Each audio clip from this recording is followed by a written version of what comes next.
Hello, अस्सलाम वालेकुम। मैं प्रोफेसर शमीम अहमद अपने यूट्यूब चैनल पर आप लोगों से मुखातिब हूँ। आज की बात में मैं बात करूँगा अलीगढ़ मुस्लिम यूनिवर्सिटी की। अभी कुछ बड़ा अनफॉर्चुनेट चीज़ें बाहर निकल के आ रही हैं जो कि यूनिवर्सिटी का भी और शहर का भी और माहौल ख़राब कर सकती हैं। आज ही मैंने देखा एक वीडियो वायरल हो रहा है और वो बहुत ही सेंसिटिव मामला है और हम लोगों को ये सोचना चाहिए कि मुल्क के क्या हालात हैं, किस तरह की सिचुएशन है। लिहाजा सभी लोगों को बहुत सूझबूझ करके फूक फूक करके कदम रखने चाहिए। वो जो मसला है आज का जो चल तो रहा है, सुनने में आया कि सितंबर से एक मैडम है प्रोफेसर रचना कौशल जो पॉलिटिकल साइंस में प्रोफेसर हैं। उनका एक दैनिक भास्कर और एएनआई को इंटरव्यू है उस वीडियो में, जिसमें वो कह रही हैं, वो लेटर्स भी कुछ आए हैं उसमें मीडिया के ऊपर, जो उसने लेटर्स लिखे हैं वाइस चांसलर को, चेयरमैन को, डीन्स को। उनका कहना है कि उन्हें बहुत ही ज़्यादा परेशान किया जा रहा है और उन पे इस तरह के कमेंट हो रहे हैं कि आप हिंदू हैं, आपकी यहाँ क्या ज़रूरत है, आप बीएचयू में चले जाइए। देखिए, इस बारे में मुझे, और नाम वो ले रही हैं, चेयरमैन हैं जो उनके पॉलिटिकल साइंस के प्रोफेसर मोहम्मद नफीस अंसारी साहब, और डीन साहब की बात कर रही है वो इकराम हुसैन साहब जो डीन है। मैं समझता हूँ, और जो मैं भी यहाँ काफ़ी दिन से हूँ, काफ़ी दिन means more than 65 years I am in Aligarh, और 45 साल कैंपस में भी रहा हूँ।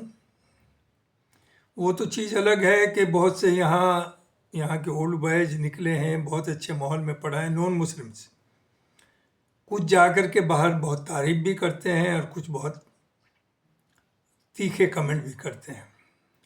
लेकिन आई कैन एश्योर यू सभी ऑडियंस को कि एएमयू के अंदर भले ही झूठी अफवाहें हुई हों, कभी भी नॉन मुस्लिम्स के साथ कोई ज्यादती नहीं हुई।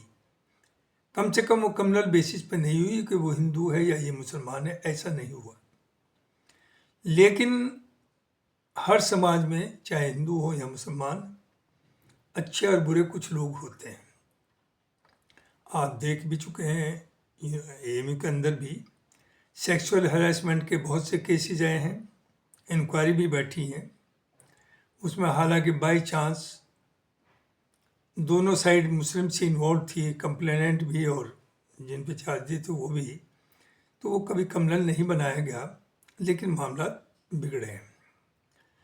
यहाँ जो मसला है, देखिए, जो मैंने देखा, मैं इंजीनियरिंग कॉलेज में था जहाँ पर अराउंड 40% कभी कभी नॉन मुस्लिम्स, टीचर्स में भी 20-30% रहे, स्टूडेंट भी 40% रहे। और जो फिज़िक्स डिपार्टमेंट जिसकी पूरी दुनिया में एक पहचान थी, प्रोफेसर गिल रहे, प्रोफेसर डीसी सरकार रहे, प्रोफेसर हंस रहे, बड़े बड़े लोग रहे उस डिपार्टमेंट में, उसकी भी एक पूरी दुनिया में पहचान थी। और फिज़िक्स में तकरीबन मोर देन 30% टीचर्स हिंदू रहे। लेकिन कभी भी हमने ये नहीं देखा कि वो हिंदू टीचर्स मुसलमान बच्चों के साथ कोई गलत तरीका का व्यवहार करते हों, या मुस्लिम्स हिंदू बच्चों के साथ करते हो, या आपस में कोई बात होती हो। ऐसा कभी नहीं हुआ। तो ये जो मसला है, चूँकि देखिए इस वक्त जो माहौल है जो चल रहा है मुल्क का, ख़ास तौर से उन स्टेट्स में जहाँ इलेक्शंस होने वाले हैं, तो एक चीज़ का बात का बतंगड़ बनता है। तो एडमिनिस्ट्रेशन का जहाँ तक सवाल है, वो काम ठीक कर रहा है, कोशिश कर रहा है, और ये नई चीज़ नहीं कि वो अभी हो रही है, ये हमेशा से कुछ ना कुछ तो होता रहा। लेकिन ऐसे भी लोग होते हैं कुछ कैंपस में जो टू डिस्टेबलाइज द एडमिनिस्ट्रेशन, वो इन चीज़ों को हवाएं देते हैं बहुत ज़्यादा, या ऐसी प्रॉब्लम क्रिएट करते हैं जिससे कि एडमिनिस्ट्रेशन परेशानी में पड़े।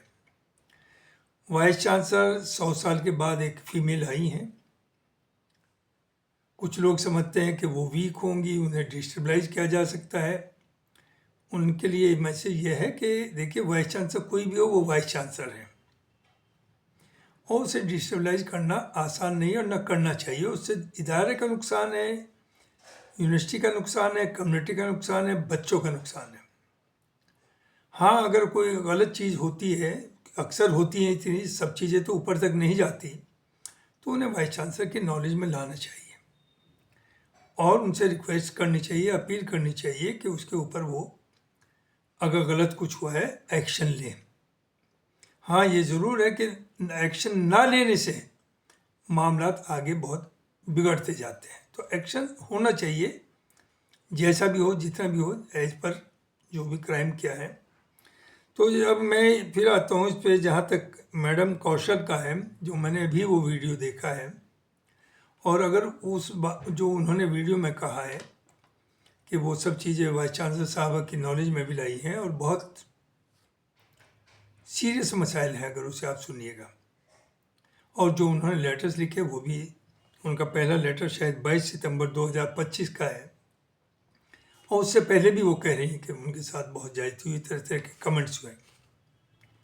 तो मेरा ये ख्याल है, देखिए, बजाय ये आउट ऑफ कंट्रोल जाए मामला और यूनिवर्सिटी के ऊपर कोई ऊपर से गाज पड़े, यूनिवर्सिटी को चाहिए कि ईमानदारी के साथ इसकी इंक्वायरी कराए और पब्लिक उसमें लाए, लोगों को बताएं कि सच्चाई क्या है।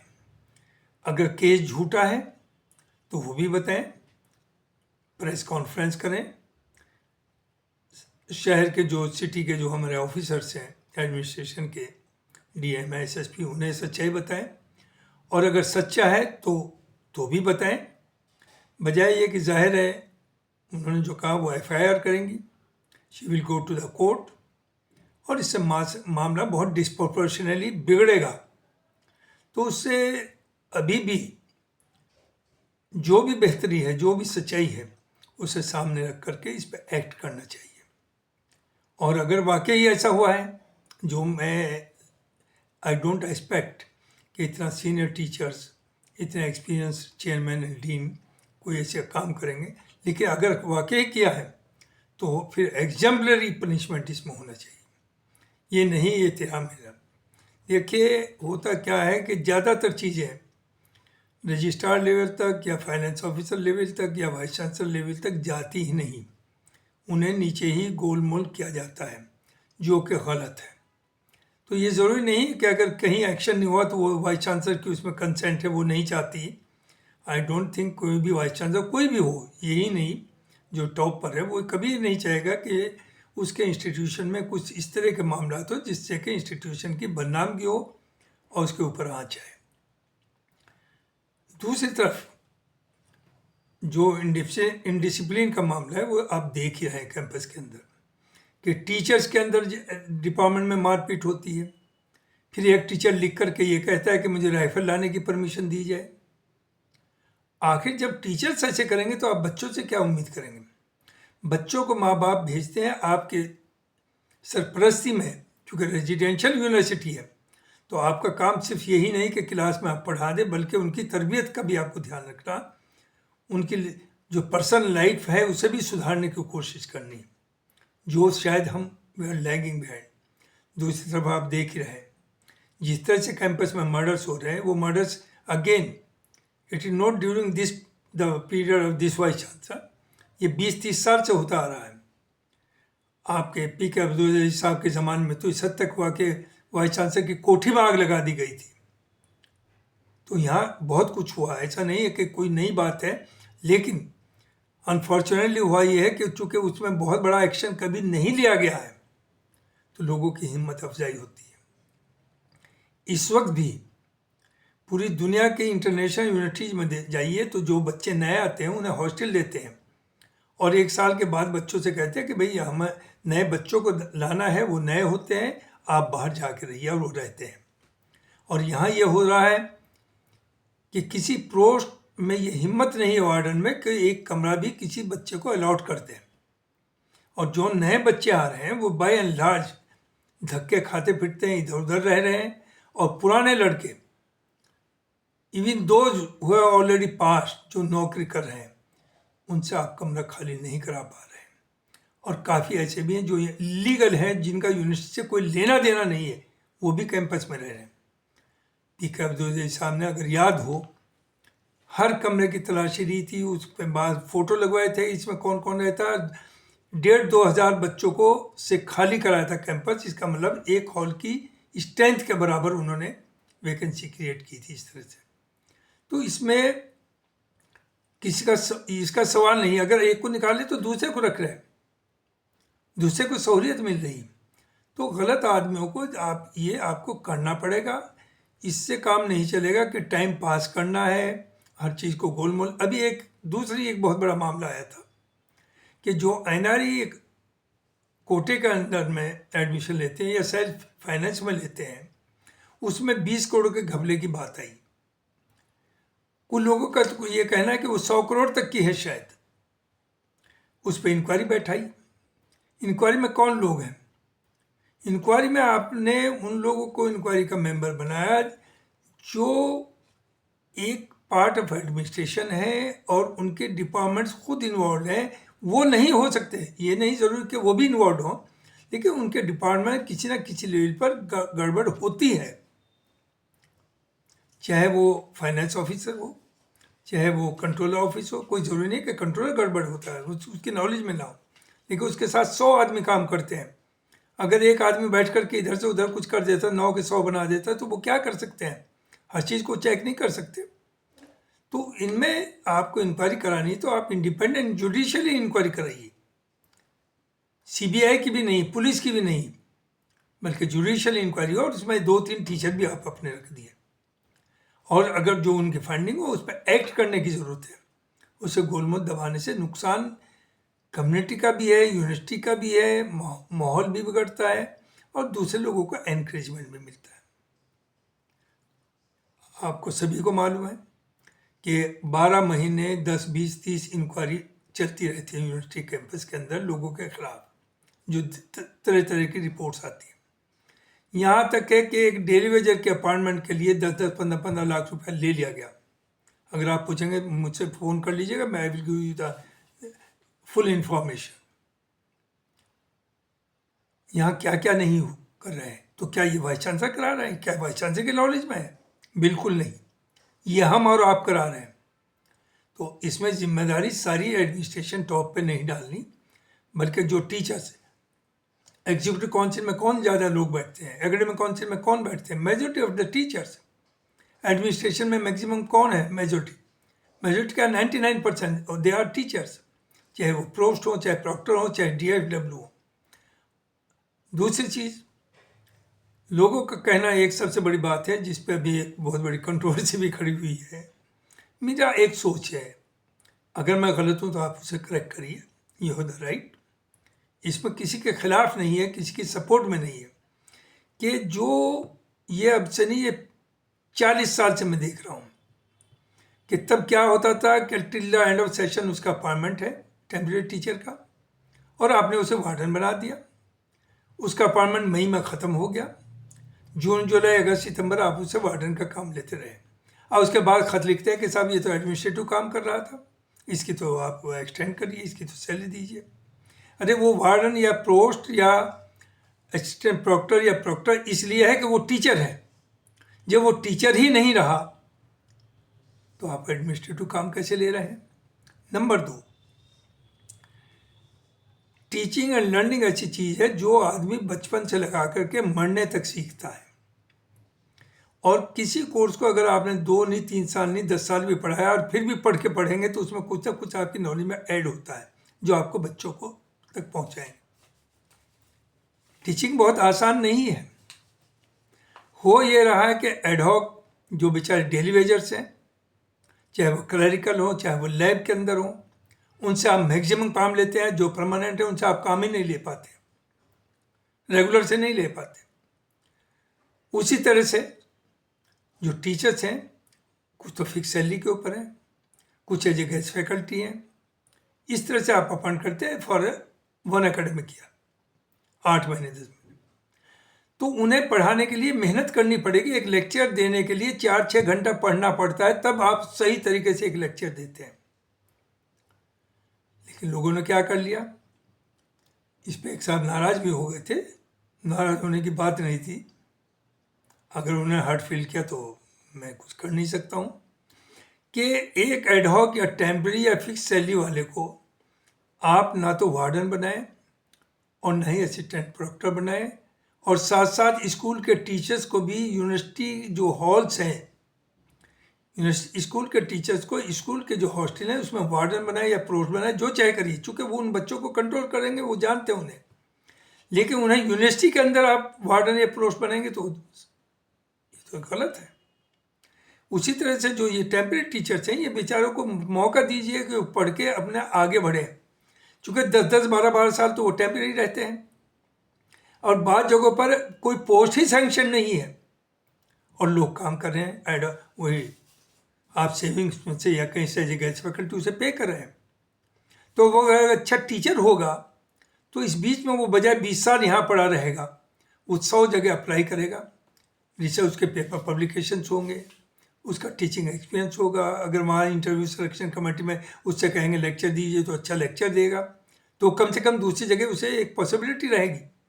लेकिन होता ये क्या है कि उसे तो आपने टाइम ही नहीं दिया, वो पढ़ाएगा क्या जब दिन भर वो प्रॉक्टर या वार्डन ही है। और चूँकि दूसरे वार्डन तो आते भी नहीं, मैं भी रहा हूँ 4 हॉल का पोस्ट, 90% यूँ नहीं आते कि आप देते ही क्या है उन्हें, you don't pay them enough. तो ये हाल हो रहा है यूनिवर्सिटी की बिल्डिंग्स का, कि छतों से लैब्स के अंदर पानी टपक रहा बरसात में, जैसे कि वो सीधी बारिश नीचे आ रही हो। इसकी जिम्मेदारी भी बिल्डिंग डिपार्टमेंट में ना डालें, उनकी जिम्मेदारी नहीं है ये हर डिपार्टमेंट के चेयरमैन की, डीन की या ऑफिस हेड की जिम्मेदारी है कि उधर तो जून के महीने में और इधर नवंबर के महीने में छतों को साफ कराएं, नालियों को, छतों को जो ऊपर से जो पानी नीचे गिरता है पथनाले, उन्हें साफ कराएं। वो हम नहीं कराते। एक बार का मुझे याद है, एक डिपार्टमेंट में पानी टपक रहा था लैब में, बिल्कुल बारिश की तरह। बिल्डिंग डिपार्टमेंट, जब वहाँ से लोग आए तो ऊपर 2-2 फीट पानी था, जो 2-3 महीने तक 2-2 फीट रहा, तो कैसी भी दीवार, कैसी भी छत हो तो पानी नीचे आएगा। तो आपके पास रिसोर्सेज हैं, उन्हें आप प्रॉपर्ली यूटिलाइज करने की आप में हिम्मत ही नहीं है, आप कर ही नहीं पाते। सिर्फ आपको कुर्सी चाहिए। अगर आप वाकई कॉम्पिटेंट हैं, जैसे प्रोस्टी है, प्रोस्टी बहुत बड़ा काम है। नंबर 1 तो वो पूरी अपनी टीचिंग भी करे, प्रोस्ट भी करे, ये भी एक जायज़ थी। प्रोस्ट को टाइम चाहिए, जब वो हॉल में रहेगा तो उसका टीचिंग में कोई ना कुछ उसे कंसेशन देना होगा। दूसरी सिर्फ वो आए जो कि जिनमें दम हो, हिम्मत हो, स्टैंड ले सकते हो। अफसोस कि एक प्रोस या वार्डन एक बच्चे को कमरा नहीं अलॉट कर सकता, और लड़के वो ही उसी हॉल में जिसमें वो नहीं कर पा रहे, किसी लड़के से कांटेक्ट करते तो वो 4 कमरे अवेलेबल कर देता है। लेकिन वो क्यों कर देता है? क्योंकि वो जानता है कि आपके बस का नहीं। तो देखिए, वो लोग आए जिन्हें शौक है, जो काम कर सकते हो। और बेसिकली आपका प्राइमरी जॉब है एज ए टीचर, तो टीचिंग में आप समझौता ना करें। तो आई एम नॉट अगेंस्ट, मैं भी प्रोस्ट रहा हूँ, यह प्रॉक्टर का काम है, प्रॉक्टर का तो फुल टाइम काम है। अगर वो ये कहते हैं कि मैं क्लास भी लेता हूँ तो वेरी गुड, लेकिन अगर वो ना भी ले चुके हैं तो 24 घंटे का काम है। रात को कहीं कुछ झगड़ा हो गया, उन्हें जाना पड़ेगा, दिन में हो गया वहाँ जाना पड़ेगा। लेकिन हो क्या रहा है कि हम लोग कुछ लोगों को पालते हैं और उन्हें इस्तेमाल करते हैं, उनके थ्रू हम अपना काम चलाते हैं। ये सबको मालूम है what we are doing in the campus. गुंडों को, क्रिमिनल्स को, बाहर के लोगों को, फौज के लोगों को हम फाइनेंस भी करते हैं, जब चाहे उन्हें यूज करते हैं, बाउंड्री भी मचवाते हैं, गेट भी बंद कराते हैं। तो इसमें टीचर्स को इन्वॉल्व नहीं होना चाहिए। और जहाँ तक लड़के, अगर वो कहीं उनकी जायज़ डिमांड है तो they have the right to ask, they have the right to protest, लेकिन प्रोटेस्ट तरीके से हो। अव्वल में तो पहले वो लिख करके अपनी अथॉरिटी से बात करें, चेयरमैन हो या प्रोस्ट हो, या रजिस्ट्रार हो या वाइस चांसलर हो, और अगर वो समझते हैं कि आपकी जायज़ बात है, वो नहीं मान रहे, then you have the right to sit on dharna, nothing wrong, ये एक डेमोक्रेटिक तरीका है। लेकिन ये नहीं होना चाहिए कि आप एडमिनिस्ट्रेशन एक दूसरा ग्रुप खड़ा कर दे और जो आज जा करके वो उसे उन्हें करश कर दे। ये इससे मामला बिगड़ते हैं और बिगड़ रहे हैं इसी वजह से।